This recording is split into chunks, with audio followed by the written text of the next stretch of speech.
everyone, my name is Gaurang Pruthi from CBSE 6C. And my name is Darul Shidor George from CBSE 6C. We are delighted to be your hosts for this episode of Smart 360, more than just news. This season promises to bring you exciting news updates on inspiring initiatives and meaningful conversations happening at GIIS campuses and beyond. We aim not only to share information but also to spark your curiosity and foster a love for learning. Plus, we promise to make it fun along the way. So, without further ado, let's dive into today's episode.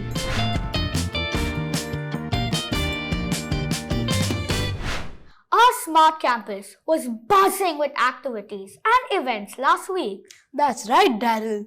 From Cultural Tapestry Week to Model United Nations, our secondary students were deeply engaged in a variety of enriching experiences. Cultural Tapestry Week or Language Week took place from July 15 to 19. It was all about celebrating the rich culture and tapestry of languages taught at our school, including French, Spanish, Hindi, Tamil and English. Students got to participate in debate competitions, perform skits, songs, poetry and dances. They even took part in quizzes and played traditional musical instruments. It was a fantastic showcase of talent and cultural diversity. Speaking of talent, we had a special guest during Language Week, Sunita Lad Bamre, the author of books like Ganga Jamuna, Kali and the Mysterious Twins, and Triumphs on the Turf visited our school.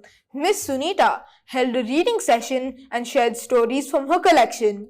Students also had the opportunity to interact with her and gain insights from her experiences. It was truly inspiring. These events help students learn about the richness of various languages and give them a platform to showcase their skills beyond the classroom. Right after Language Week, we had the annual Model United Nations event. Students acted as diplomats, representing different nations, discussing and finding solutions to global issues. They did thorough research, engaged in solution-oriented debates, and tackled a wide range of global challenges. They even drafted resolutions which were presented to committees for voting. At the end of the event, the best delegates were recognized with numerous awards. The participants gained valuable experience, enhancing their public speaking skills and debating capabilities. Absolutely! This experience will undoubtedly be a significant stepping stone in their career paths, helping them grow into responsible global citizens.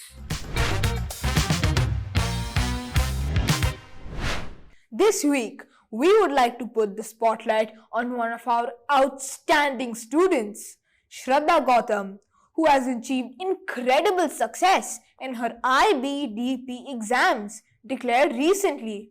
Shraddha is one of our top achievers from our 2024 cohort, securing an impressive score of 44 out of 45. Last week, our host Neev Sharma had the privilege to interview Shraddha and learn more about her journey, her strategies for success and her future aspirations. Shraddha's dedication and hard work have truly paid off. Let's dive into her story and get inspired by her achievements. Welcome Shraddha. It's an absolute pleasure to have you here. Thank you for having me. I'm very excited to be here. First and foremost, congratulations on successfully completing your school journey. How does it feel to have achieved such remarkable success? Thank you. I mean, it's really such a great relief to know that I've not only finished it, but I've done it well. I've done the best I could, and I've achieved all the targets I'd set out for myself when this whole thing started. So obviously, it's a very happy feeling. I can imagine. Let's start with your impressive IBDP results. You achieved a score of 44 out of 45 in the IB Diploma program. Could you tell us about some of the key factors that contributed to your success in the exams? Yeah, of course. I think first of all, it was paying attention when your teachers are teaching you in class.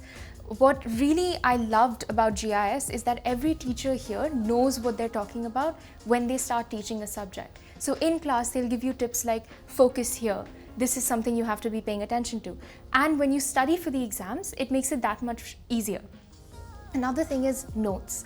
Really try and make good notes as you're going through your lessons and your classes, because it is 2 years. You need to remember what you learned at the beginning of grade 11 for your exams in grade 12. So your notes need to be really clear about that. And I think just regular revision, keep going back, making sure you have a good grasp of the course material as you're going through your revisions, which again GIS helps you do because you have so many exams so frequently. They really don't let you forget. But even if you're like trying to focus on something else while the exams are happening because it's not affecting your predicted or whatever, just make sure that you're really reviewing course material frequently. As you get ready to embark on your educational journey, what aspect of it excites you the most? We'd love to hear about the opportunities or experiences you're looking forward to the most. Well, I'll be going to Oxford in the fall to read law. I think what's really great about it is Oxford is, of course, the dream school, and I'm really excited to finally be able to say it's happening. I have a date for it, it's going to work. And what am I looking forward to the most? Well, obviously the law aspect of it. My mum is a lawyer. I have a lot of lawyers in my family. So being able to finally sit down at that table and talk to them about it, that's going to be really fun. And understanding the law and how it governs our society is going to be fun. In a less academic part of it, just like in the life part of it, you know, living away from home for the first time, trying to manage my own affairs. Oxford is supposed to have amazing food, so I'm going there for that as well. And yeah, just mostly looking forward to starting this new chapter. I'm certain that many students will be inspired by your journey and learn your insights to make the most out of their student lives. Thank you so much for having me. I really hope these tips are useful. And thank you to our audience for joining us today. Until next time, this is Neev Sharma signing off. What an inspiring journey! Shraddha's determination and passion for learning are truly commendable. Indeed, Gaurang. Congratulations to Shraddha on a remarkable success. We, along with the entire school community, wish her all the best for her future endeavors. Hey Gaurang, do you know the major challenges of renewable energy solutions? Let me think. Is it how to produce electricity on a cloudy day or when there's no wind? Yes, you are partially right. The major challenge is storage and making energy supplies available 24/7. Speaking of which, have you heard about the energy dome that turns carbon dioxide into power? Yes, Daryl. The Energy Dome is an innovative project by an Italian startup that uses carbon dioxide to generate electricity. The energy dome captures carbon dioxide and turns it into a liquid by compressing it under very high pressure. This liquid carbon dioxide is then stored in large tanks and used to power turbines that generate electricity. The Energy Dome helps us store extra energy for when we need it, even if the weather isn't cooperating. It turns carbon dioxide, which usually harms the environment, into clean electricity.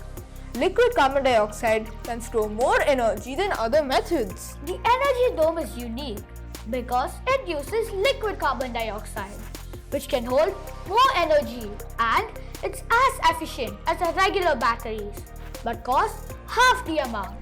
This plant will provide electricity for homes and buildings. That's amazing!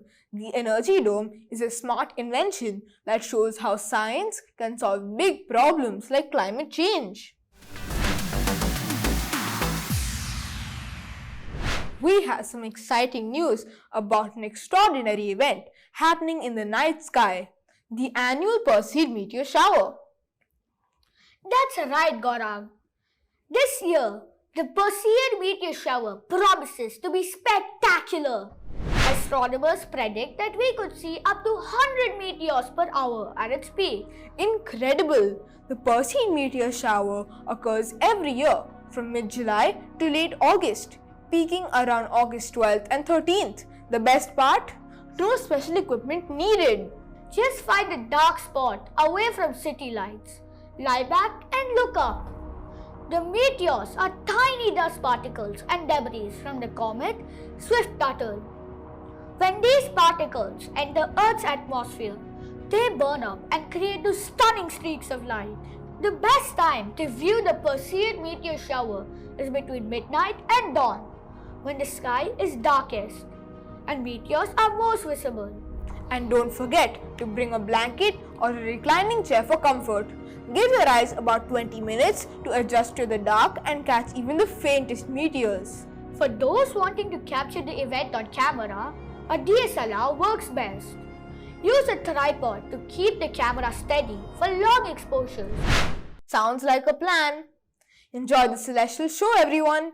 It's a beautiful reminder of the wonders of our universe.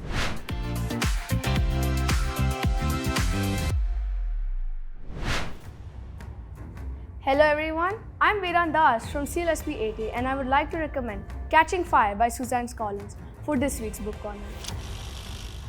This is the second book in the Hunger Games series and dives into the dystopian world of Panem, with Collins stretching the story with a persistent pace on par with emotional profundity as our protagonist Katniss Everdeen faces new challenges in the arena and struggles with the emerging rebellion. This book explores various themes such as a resistance to authority and the sacrifices made for a compelling tale of survival against society's overthrow. The story also pays attention to our heroine's evolution from a mere participant to a significant symbol of hope, providing droplets of inspiration. As our brave protagonist navigates through themes of love, loyalty, and faithfulness, even amidst a revolution, Catching Fire builds up a studied suspense and captivating injustice fiction that will keep readers engaged until the end. This makes it must-read for all the bookworms out there. So viewers, with this we have come to the end of this episode. Stay tuned for our next episode where we will be delving into fascinating updates from our campuses and delivering the freshest news from across the globe. Until next time, this is Daryl Chijo John. And this is Gaurang, signing off.